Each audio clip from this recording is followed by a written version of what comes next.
Hey everyone, outside again today. It's another beautiful day. I'm not going to be working outside today though. I'm going to be showing you an area of my garden that I guess you could call it a 2024 plan. It's a part of the yard that I've been disappointed with for a really long time and I've wanted to change. It's just other things throughout the years have taken priority, and it's actually the area where I'm sitting at. So come garden with me and I'm going to show you what I'm talking about and what I'd like to do to change it.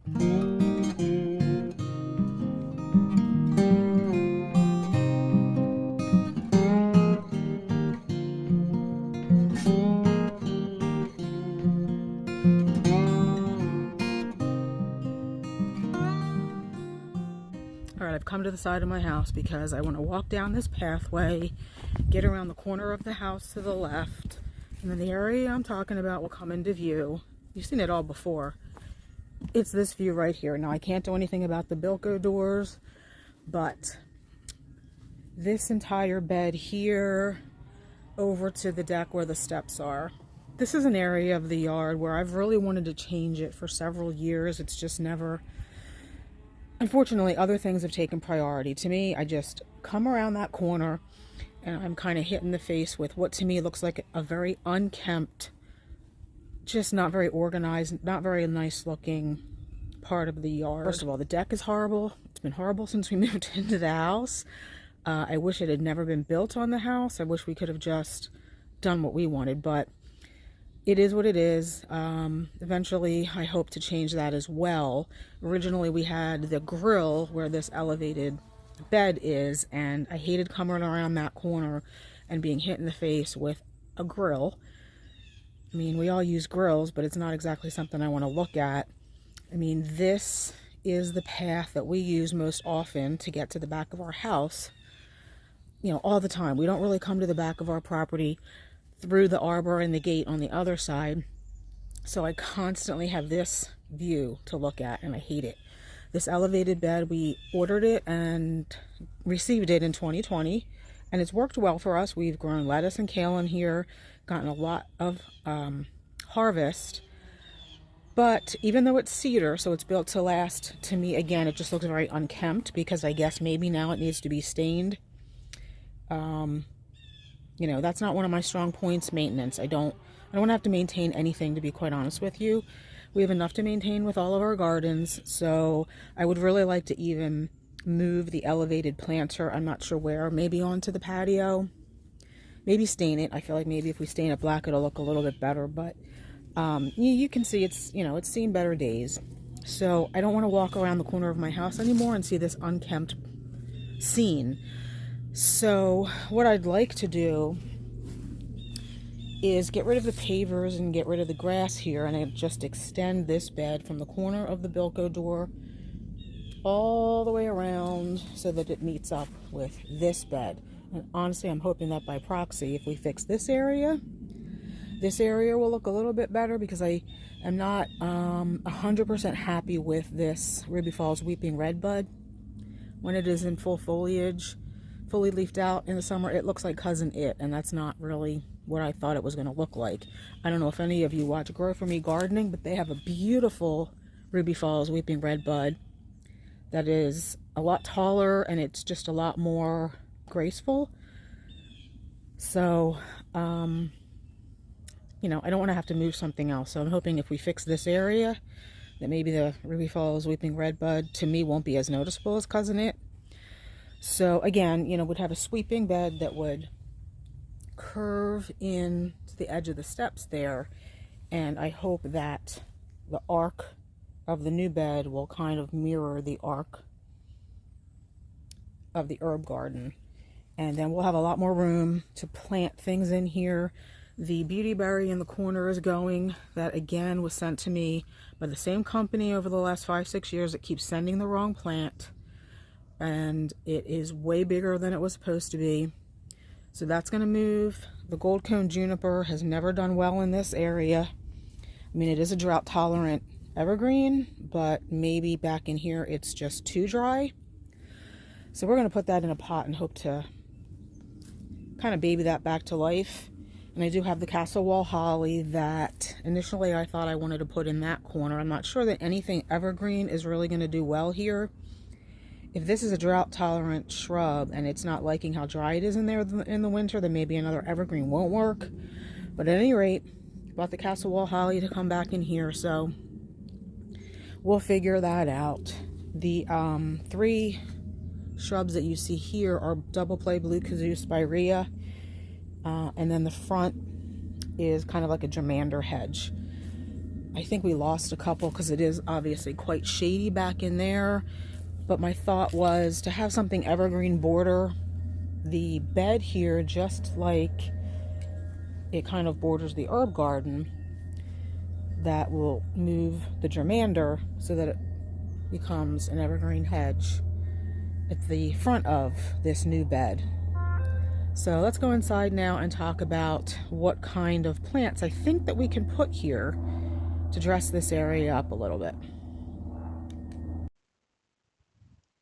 Hey everyone, so we are back inside and I'm sharing with you, as usual when I do a garden plan, my Excel spreadsheet with the plan, the existing items, and some pictures so that you can all see what we're talking about here. So here's the deck. It's about 7 feet wide here from the steps to the edge of the house. Here are the Bilko doors.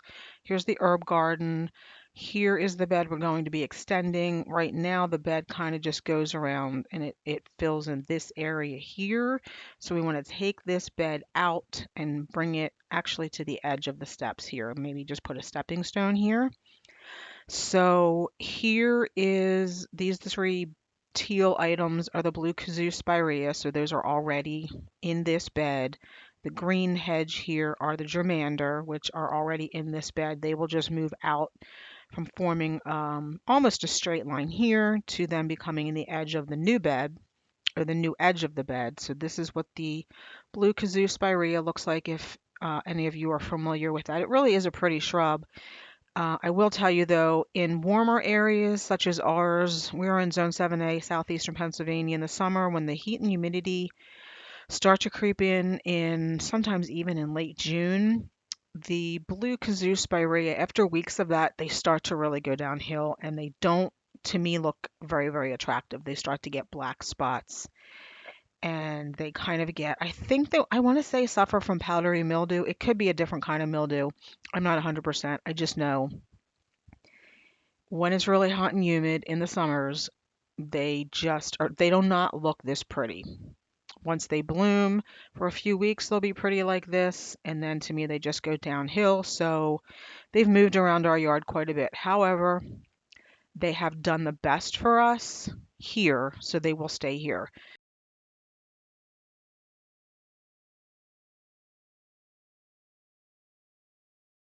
Even though they don't look attractive, I think this year we're going to try cutting them back after they bloom. Did that last year. We'll do it again this year. So that's them. Now, I did speak about the castle wall that we purchased I think it was last summer. Right now, it's just in a holding location, and I feel like that's going to move here. This is going to replace the beautyberry, and I have a picture right here of what a castle wall at maturity looks like. I believe they are about, I think they get 5 to 7 feet tall, 3 to 4 feet wide, and they're easily prunable. So I feel like that would look good here. Initially, before I finished up this plan, I had the holly over here, and what I'm thinking of is another blue arrow juniper. I had these switched places, but I feel like in the corner here, we need something that's going to be a little bit more substantial. So the blue arrow juniper is another plant that we have two of on the other side on our patio area.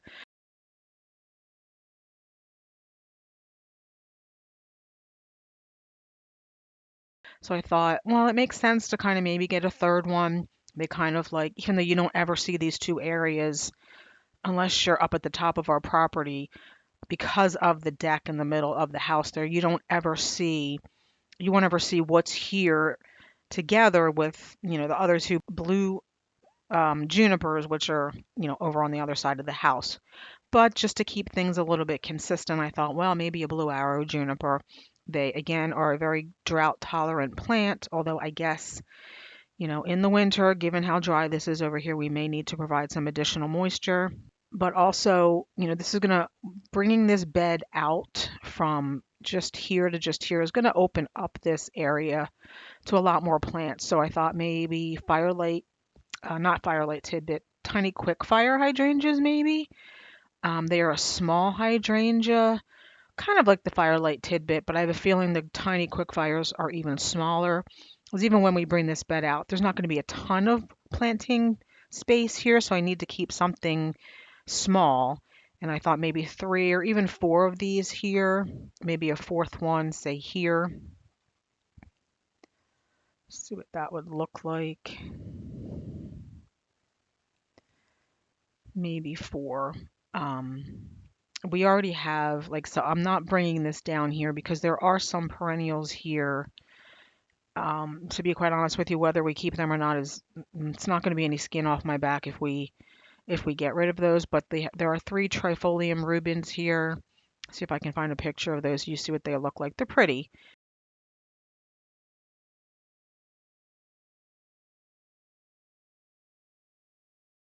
Um, they do get kind of leggy once they bloom, they kind of get leggy and flop. So again, not 100% going to be upset if we end up losing them, and maybe we put another firelight tidbit here. I don't want to overplant though. I want to just put a couple of things in here and see after a couple of years what it looks like. But I feel like we do need something else evergreen up against the deck. And my thought there was maybe some sky pencil hollies, although I'm not a huge fan of sky pencil hollies. We do have 4 of them outside of our fence on the other side of the house. The reason why I'm not a fan of them is because they do require pruning and maintenance in order to keep them kind of tall and narrow. Once they start to age, they can split and open up and flop a little bit. Now that's with age. It's not going to be within the first 4 or 5 years, but so I don't know if that I want anything that's going to do that. There's a new Ilex, an inkberry. It's an evergreen out on the market from Proven Winners called Skybox or Squeeze Box. So I thought maybe a few of those. Again, they're kind of tall and narrow because they are the pollinator for the gem box and the strong box, which we have several of. Now, it never really bothered me that I did not have pollinators for those. Once pollinated, they'll get little blackberries that are kind of insignificant, so it doesn't matter. But, maybe it would be nice to have 3 or 4 of those here as a pollinator. So let's take a look at what they look like. Here we go, Squeeze Box. So this is a Proven Winners variety. So it's, 6 feet tall by 3 feet wide. So we probably could get 3 of them in there. I mean, we'd plant them close enough. It's a really new plant, so it's tough to get, a real idea even based on this picture. Every picture you look up or every website you look at for the Squeeze Box has the same picture. The advantage of this is twofold. It's evergreen, it's narrow, and it's a pollinator for something that we already have.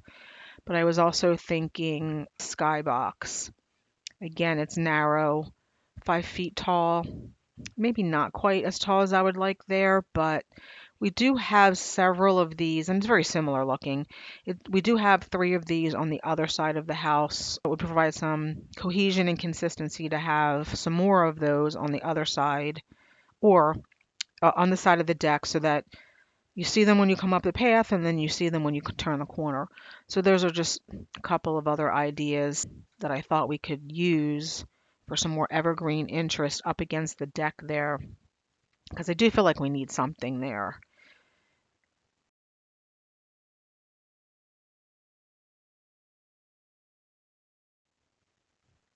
So something else I was toying with for in here other than the tiny quick fires. So if we didn't use those, I thought maybe a couple of Bobo hydrangeas.